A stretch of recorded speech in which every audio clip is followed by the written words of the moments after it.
This will be the briefest of updates, but it's too big an update not to share with you. There's even more to this story.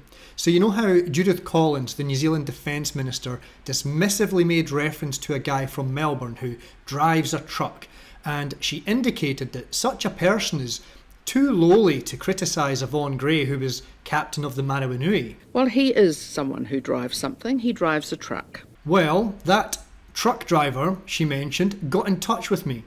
He had made a comment on LinkedIn under a post from the New Zealand Defence Force.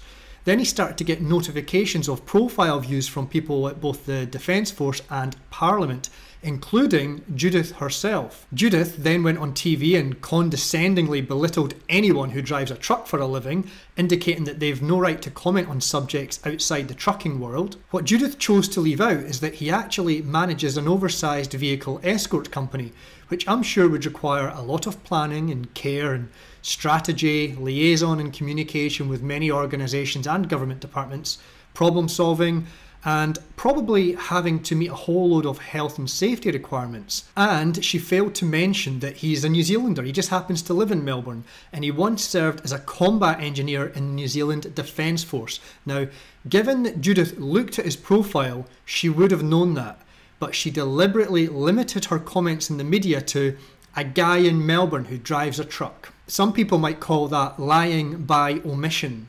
That's quite a big part of the story to have left out, Judith, just to make yourself look good. Hell, I get criticised for the slightest things in these little homemade videos I do. I saw at least 3 comments from people saying, well, I noticed that you conveniently didn't mention the captain of the Titanic, and therefore you can't criticise Yvonne Gray. He replied again on LinkedIn asking, Judith, were you referring to me as the armchair admiral? I saw you look at my profile after I was the first to comment on a post from the RNZN about the sinking of the Marawanui. I would like to put it to you now. I am an ex-New Zealand Defence Force combatant.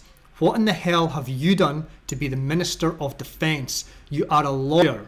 Also, I am not a truck driver. I am a safety professional who pilots oversized trucks. Amazing. Well said.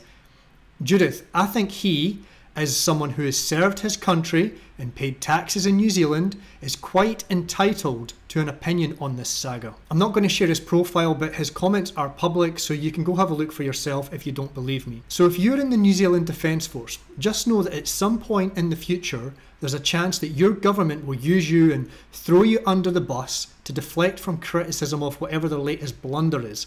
You carry out your service, and then they'll shit on you. Anyway, I had a chat with him and he seems like a great bloke. I'm definitely going to shout him a few beers if we cross paths in Melbourne. I'll leave you with this, which I think sums up where we are in the West in our relationship with our governments. We know they are lying. They know they are lying. They know we know they are lying. We know they know we know they are lying. But they are still lying.